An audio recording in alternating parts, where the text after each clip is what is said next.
Don't let what you can not do interfere with what you can do. कहने का तात्पर्य यह है, जो काम आप नहीं कर सकते, जो चीज़ें आप नहीं कर सकते, उसे ऐसे चीज़ों में हस्तक्षेप न करने दें, ऐसे चीज़ों पे हावी न होने दें जिसे आप कर सकते हैं।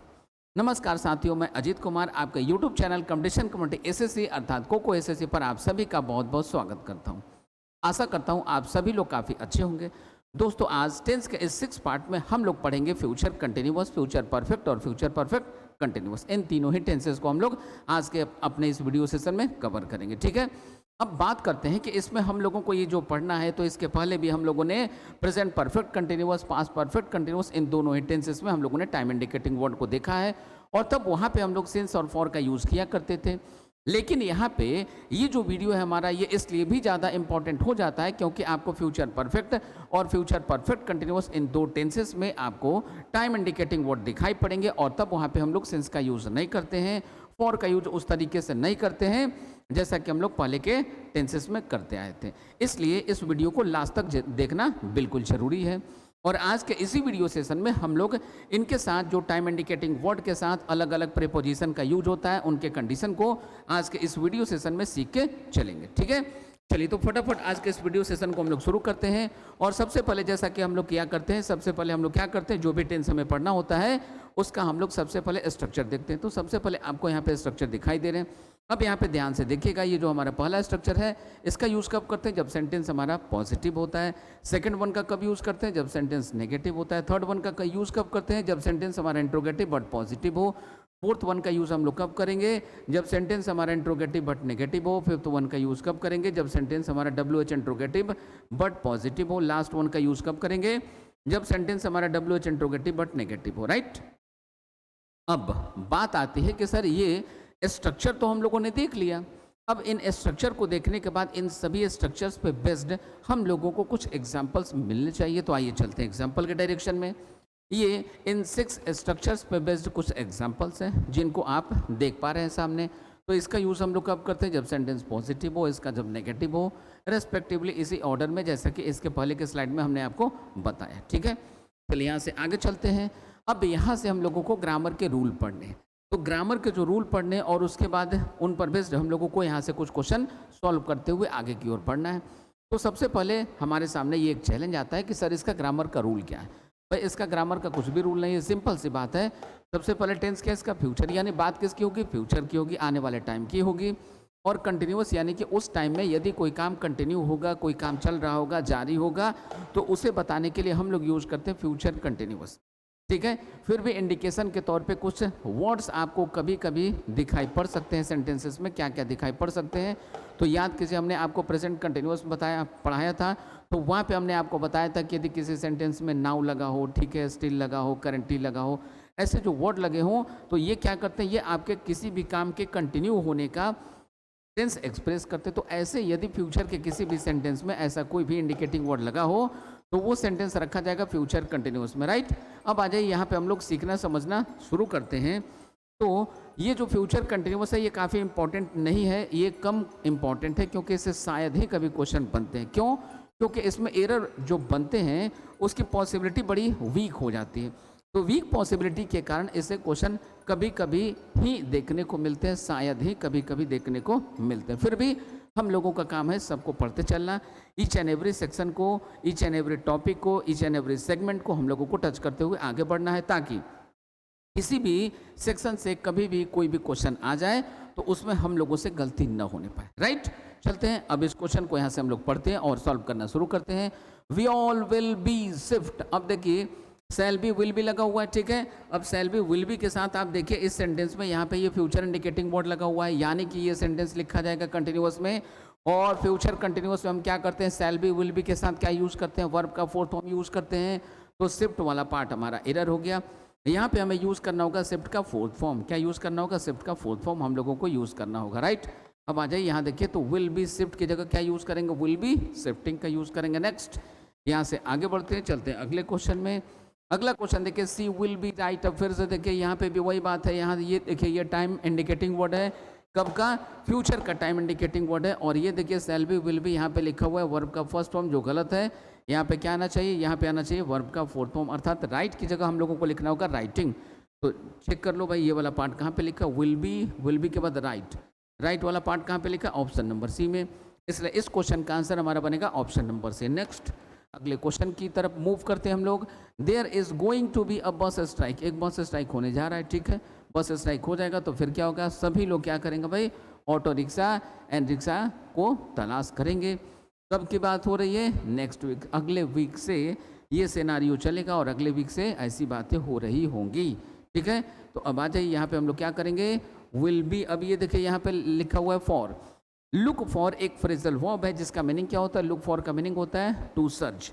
तो लोग क्या करेंगे, प्रत्येक व्यक्ति सर्च करेंगे ऑटो रिक्शा वगैरह, ठीक है। तो सर्च करना से संबंधित ढूंढ लीजिए, ऑप्शन ये मिला हम लोगों को। तो हमारा आंसर क्या बनेगा, हमारा आंसर बनेगा ऑप्शन नंबर ए। नेक्स्ट अगले क्वेश्चन की तरफ मूव करते हैं हम लोग। अगला क्वेश्चन देखिए क्या है, फॉर द टाइम बिंग, थोड़े समय के लिए, we are studying for the exam, हम लोग क्या कर रहे हैं भाई, एग्जाम के लिए पढ़ाई कर रहे हैं। बट दिस टाइम टुमारो, लेकिन कल इसी समय, we dash the best movie of this year. अब जरा ध्यान दीजिए, बेस्ट मूवी को देख रहे होंगे, तो फ्यूचर की बात हो रही है, तो हमारा आंसर क्या बनेगा, हमारा आंसर बन जाएगा ऑप्शन नंबर ए। बहुत सिंपल है, वेरी सिंपल, इसमें कुछ भी डिफिकल्ट होता नहीं है। Next tomorrow at this time, कल इसी समय, यानी फिर कल इसी समय की बात हो रही है, यानी कि फिर से क्या चल रहा है, कंटिन्यूअस का सेंस एक्सप्रेस हो रहा है। ये देखिए इस टाइम लिखा हुआ है यहाँ पे देखिए आई लिखा हो। अब आई के साथ क्या करें हम लोग कंटिन्यूअस को यूज़ करेंगे। तो कंटिन्यूअस का ऑप्शन ढूंढ लीजिए, एक ही ऑप्शन है कंटिन्यूअस का और वो है ऑप्शन नंबर ए। नेक्स्ट अगला क्वेश्चन क्या है, अब अगला क्वेश्चन नहीं है, सीधा यहाँ से हम लोग का टेंस चेंज करते हैं। अब यहाँ पे देखिए फ्यूचर परफेक्ट, जैसा कि हमने आपको टेंस को जब आइडेंटिफाई करना सिखाया था, अर्थात टेंस का जो हमारा फर्स्ट लेक्चर था उसमें ही हमने आप सभी को बताया था कि किस तरीके से आप टेंस को पहचानेंगे। तो जैसा कि यहाँ पे आपको नाम से पता लग रहा है कि परफेक्ट है, परफेक्ट का स्ट्रक्चर क्या होता है भाई, तो याद कीजिए हमने आपको बताया था हैव फैमिली के साथ, हैव फैमिली का मतलब क्या होता है, हैव, हैड, हैड, हैविंग और हैज़।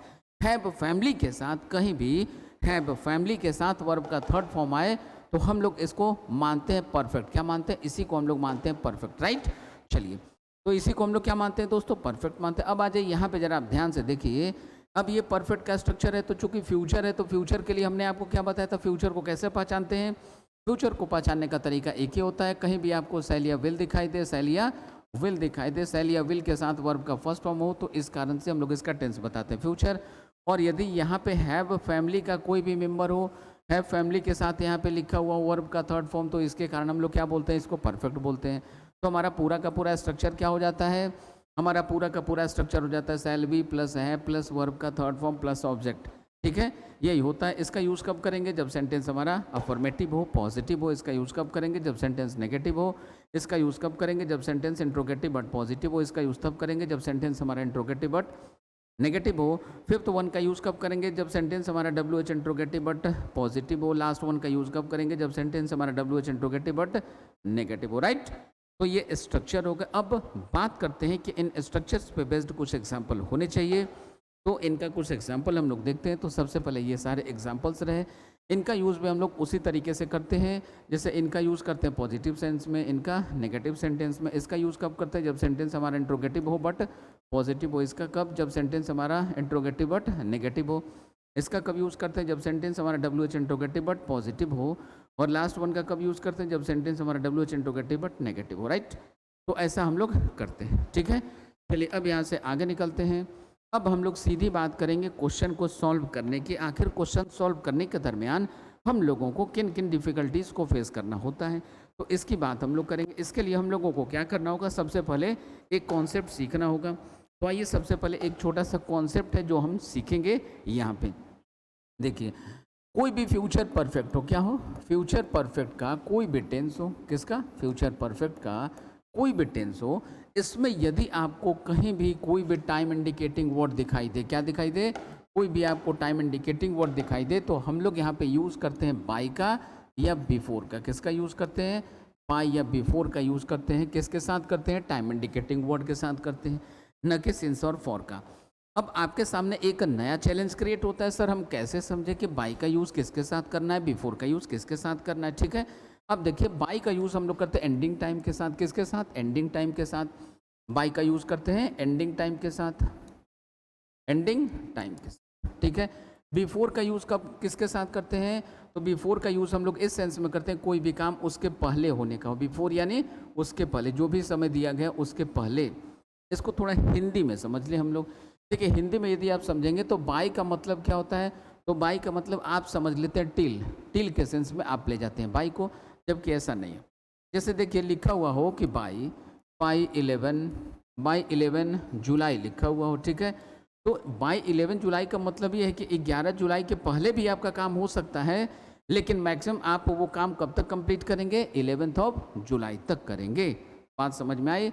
लेकिन यदि लिखा हो 11 जुलाई यहीं पे लिखा हो और 11 जुलाई के साथ यदि हम लोग यहाँ पे बिफोर का सेंस इंक्लूड कर दें, बिफोर वर्ड का यूज़ कर लें, इसका मतलब है कि आपका काम 10 जुलाई तक ही हो जाना चाहिए। 11 जुलाई आपका टच नहीं करना चाहिए। बात समझ में आई?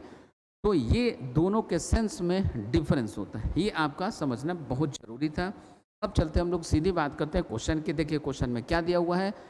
पहला क्वेश्चन है हमारा सी शैल कंप्लीट। सबसे पहले ये सी क्या है भाई? तो ये जो सी होता है ये होता है हमारा थर्ड पर्सन, और सी के साथ कभी भी हम लोग शैल का प्रयोग नहीं करते हैं, हम लोग इनके साथ प्रयोग करते हैं विल का।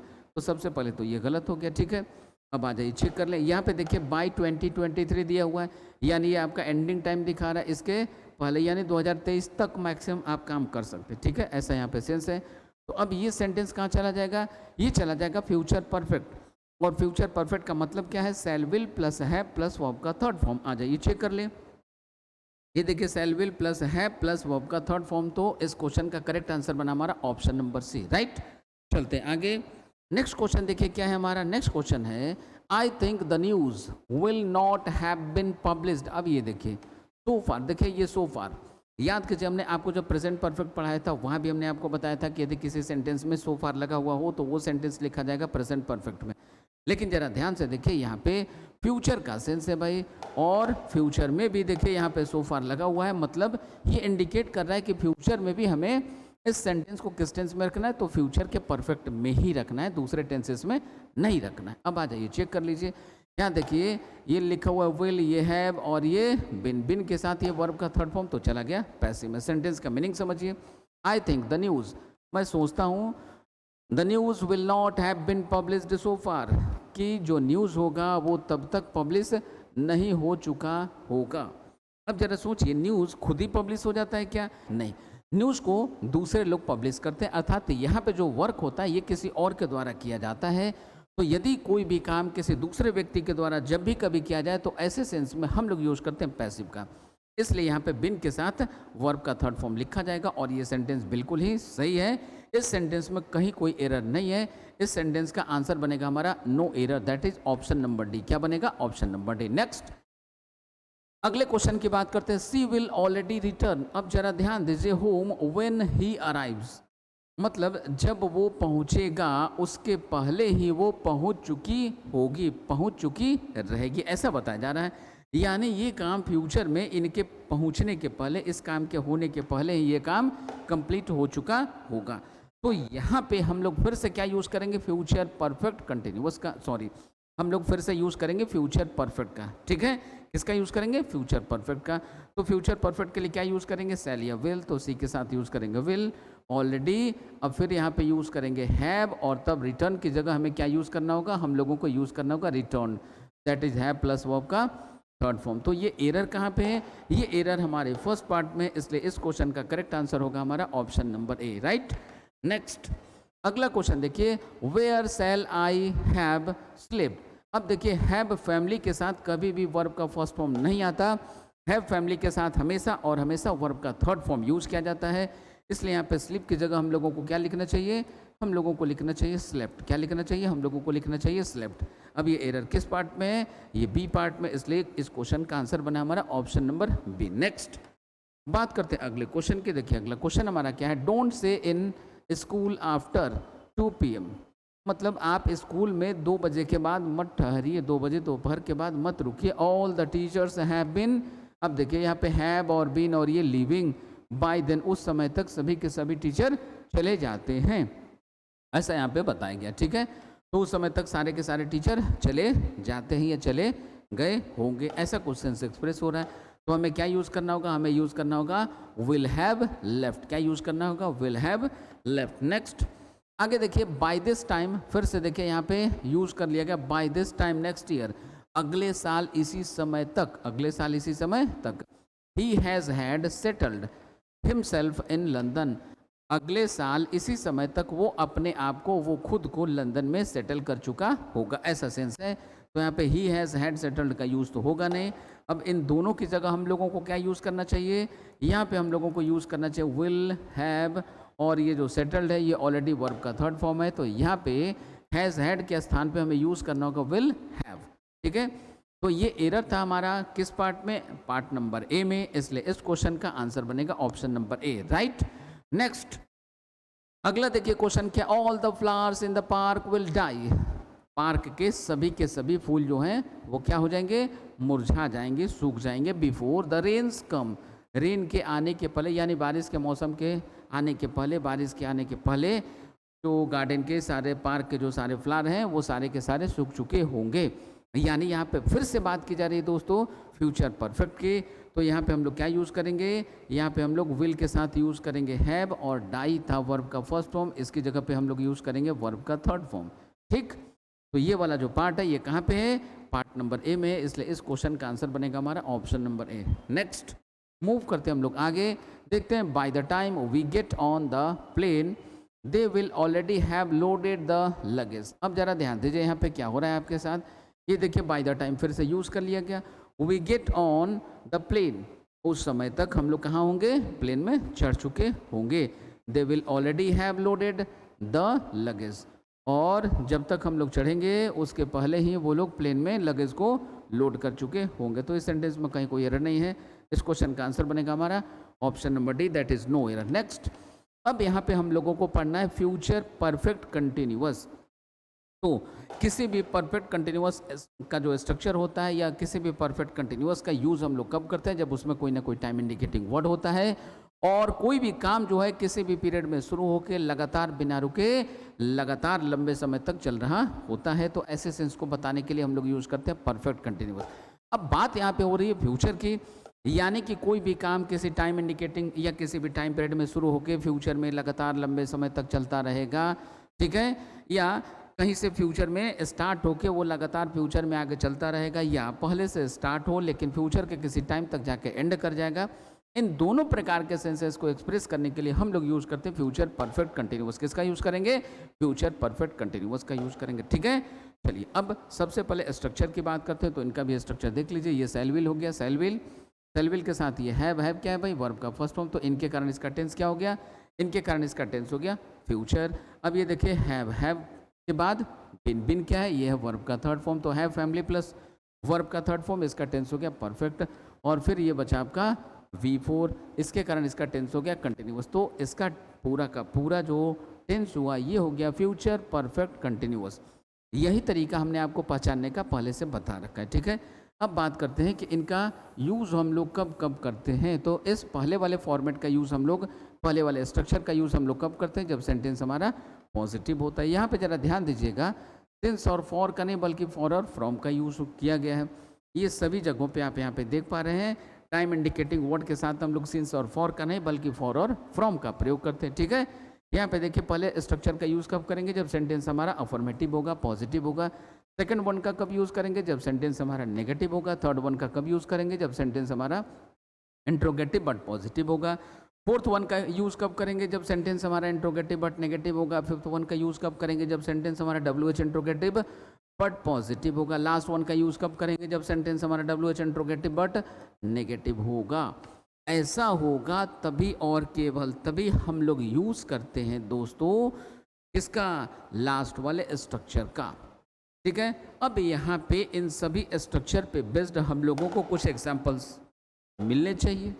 यहाँ पे ये रहे आपके एग्जाम्पल। ठीक, तो ये कैसा था, ये पॉजिटिव में, ये नेगेटिव में, ये इंट्रोगेटिव बट पॉजिटिव में, ये इंट्रोगेटिव बट नेगेटिव में, ये WH इंट्रोगेटिव बट पॉजिटिव में, और ये WH इंट्रोगेटिव बट नेगेटिव। ऐसे स्ट्रक्चर का हम लोग प्रयोग करते हैं, और यहाँ पे इन सारे स्ट्रक्चर्स का आपको एग्जाम्पल दिखाई दे रहा है।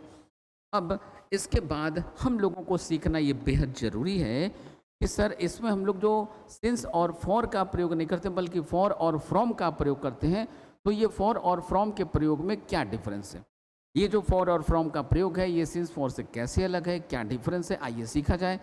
देखिए इसमें हम लोग टाइम इंडिकेटिंग वर्ड के साथ क्या यूज़ करते हैं, तो हम फिर से आपको रिपीट करते चले, फॉर या फ्रॉम का यूज़ करते हैं। अब इस फॉर का यूज़ कब करते हैं, तो फॉर का यूज़ हम करते हैं एंडिंग टाइम को एक्सप्रेस करने के लिए, किसको, एंडिंग टाइम को एक्सप्रेस करने के लिए। और फ्रॉम का यूज़ हम करते हैं इनिशियल टाइम को एक्सप्रेस करने के लिए, किसको, इनिशियल टाइम को, स्टार्टिंग टाइम को एक्सप्रेस करने के लिए हम यूज़ करते हैं फ्रॉम का। जैसे आपको एक एग्जांपल देते हैं, जैसे मान लीजिए कि अभी एसएससी सीजीएल 2023 में जिसमें आप अपीयर होने वाले हैं, इसमें आपका सिलेक्शन हो जाए, ठीक है, तो आपकी ज्वाइनिंग जल्दी में होगी तो 24 में होगी, ठीक है। तो मान लीजिए कि 2024 में आपका ज्वाइनिंग होगा, ठीक है। अब 2024 में यदि आपकी ज्वाइनिंग होती है तो ज़रा ध्यान दीजिए, ये जो 2024 होगा ये आपके जॉब का इनिशियल टाइम होगा या एंडिंग टाइम होगा। तो आप सभी बच्चे एक साथ यही बोलेंगे, सर ये हमारे जॉब का इनिशियल टाइम होगा, क्योंकि आपका जॉब 2024 से शुरू होके आगे आपके 60 ईयर होने तक कंटिन्यू चलता रहेगा, राइट।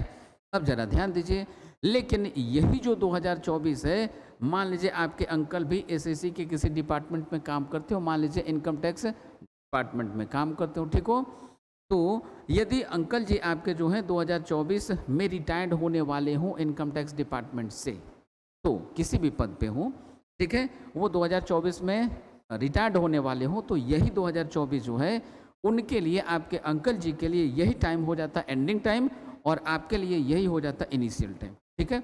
अब इनका एक छोटा सा एग्जाम्पल होना चाहिए, यूं ही ये बातें डाइजेस्ट होती नहीं है, ठीक है। तो चलिए सबसे पहले एक एग्जाम्पल लेते हैं हम लोग, एक एग्जाम्पल लेते हैं, my uncle will have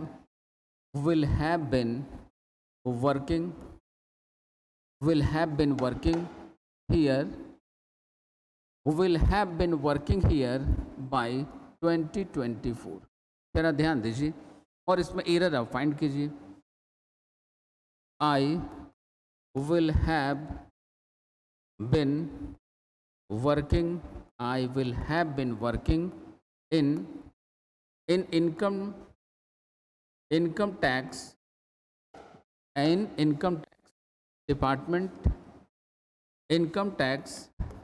department for 2024 because I have applied in CGL 2023। अब जरा ध्यान दीजिए, यहाँ पे CGL के 2023 में आपने अप्लाई ही किया है, तो ये जो 2024 होगा ये आपका एंडिंग टाइम होगा या इनिशियल टाइम होगा। तो अब आप सभी लोग कहेंगे सर 23 में अप्लाई ही किए हैं तो 24 में रिटायर्ड होने की कोई संभावना तो है ही नहीं, मतलब ज़्यादा ये यही होगा कि ये आपका सिर्फ और सिर्फ स्टार्टिंग टाइम हो सकता है। तो स्टार्टिंग टाइम के लिए हम लोग क्या यूज़ करेंगे, यहाँ पे हम लोग फॉर के स्थान पे यूज़ करेंगे फ्रॉम का। अब यहाँ पे देखिए, यहाँ पे भी हम में से कई लोगों को ठीक ठाक लगता है सर 2024 है, टाइम इंडिकेटिंग वर्ड है, बाई का यूज़ करते ही तो हैं, नहीं करेंगे। यहाँ पे ज़रा सेंटेंस को पढ़िए, my uncle will have been working here, मेरे अंकल यहाँ पे काम करते रहेंगे कब तक, 2024 तक, अर्थात 2024 जो है आपके अंकल के काम करने का ये एंडिंग टाइम दिखा रहा है, एंडिंग टाइम है, इसलिए यहाँ पे बाई का यूज़ नहीं करेंगे। यहाँ पे हम लोग क्या यूज़ करेंगे, तो यहाँ पे हम लोग यूज़ करेंगे फॉर का। किसका यूज़ करेंगे, फॉर का यूज़ करेंगे। तो इसी प्रकार से गलतियाँ आपसे पूछी जाती हैं। और फिर वही बात जैसा कि हमने आपको प्रेजेंट परफेक्ट कंटिन्यूअस पढ़ाते समय बताया था, क्या बताए थे, किसी भी परफेक्ट कंटिन्यूअस में दो ही जगहों पे एरर पूछा जाता है। पहला कहाँ पे एरर पूछा जाएगा, तो पहला एरर पूछा जाता है टाइम इंडिकेटिंग वर्ड के साथ जो सिंस या फॉर होता है। तो यहाँ जो परफेक्ट और परफेक्ट कंटिन्यूअस हम लोगों ने फ्यूचर का पढ़ा, इसमें यदि कोई भी टाइम इंडिकेटिंग वर्ड हो तो या तो बाय बिफोर में एरर पूछेगा या फॉर और फ्रॉम में एरर पूछेगा। यदि बाय बिफोर या फॉर और फ्रॉम वाला पार्ट करेक्ट हो तो आप उसके पहले वाले स्ट्रक्चर में चले जाइए, उस स्ट्रक्चर में एरर पूछा जा सकता है। और यदि दोनों ही चीज़ें सही है तो वो सेंटेंस बिल्कुल करेक्ट है, राइट। चलते हैं कुछ क्वेश्चन को देखते हैं हम लोग। तो ये रहा एक क्वेश्चन हम लोगों के पास। देखिए क्या है question, I dash for 4 hours bye the time you reach home. जब तक आप घर पहुंचेंगे तब तक हम कोई भी काम कर रहे होंगे, उस काम को करते हुए क्या हो जाएगा, 4 घंटे कंप्लीट हो जाएंगे। यानी कि काम किसी पीरियड में स्टार्ट हो चुका है, स्टार्ट होके इस फ्यूचर के टाइम में वो 4 घंटा कंप्लीट होगा, यानी कि ये आपका एंडिंग टाइम आप दिखा रहा है। ठीक है, अब आ जाइए, एंडिंग टाइम दिखा रहा है तो एंडिंग टाइम के लिए फॉर का यूज़ करते हैं और यहाँ पे फॉर लगा हुआ है, अर्थात टाइम इंडिकेटिंग वर्ड यहाँ पे सही है। और टाइम इंडिकेटिंग वर्ड के साथ जो प्रीपोजिशन यूज़ किया गया है वो प्रीपोजिशन भी हमारा बिल्कुल सही है। ठीक है दोस्तों, तो अब इसके पहले हमें क्या रखना होगा, अब हमें यहाँ पे रखना होगा फ्यूचर परफेक्ट कंटिन्यूअस का स्ट्रक्चर। तो आ जाइए ढूंढ लीजिए फ्यूचर परफेक्ट कंटिन्यूअस का स्ट्रक्चर क्या हो गया। सेल विल के साथ है जाता है क्या, नहीं आता, इसलिए ये पहला गलत हो गया। यहाँ पे देखिए सेल विल के साथ है बिन और ये वर्ब क्या है फॉर्म, तो ये करेक्ट आंसर हमारा बनेगा। ये भी गलत और ये भी गलत, तो करेक्ट आंसर बना हमारा ऑप्शन नंबर बी। तो आज हम लोग अपने टेंस के इस बेसिक क्लास का जो 6th पार्ट था यहीं पे सम अप करते हैं। हम लोग मिलेंगे अपने अगले वीडियो में एक नए टॉपिक के साथ या फिर कंडीशनल सेंटेंसेस के साथ। कंडीशनल सेंटेंसेस हम लोग 2 तरीके से पढ़ते हैं, या आपको कहीं भी पढ़ाया जाता है, एक टेंस में ऐड करके और दूसरा टेंस से अलग करके केवल कंडीशनल के नाम से। ठीक है, तो मिलते हैं हम लोग अपने अगले वीडियो में, तब तक के लिए जय हिंद जय भारत। अगर आप चाहते हैं अपने कैरियर को एक नई दिशा देना और सुनहरे भविष्य को साकार करना, तो जुड़िए कंपटीशन कम्युनिटी के साथ। आज ही हमारे वेबसाइट के कैरियर पेज पर विजिट करें अथवा डिस्क्रिप्शन बॉक्स पर दिए गए लिंक पर क्लिक करें। हमेशा आपके साथ टीम कोको।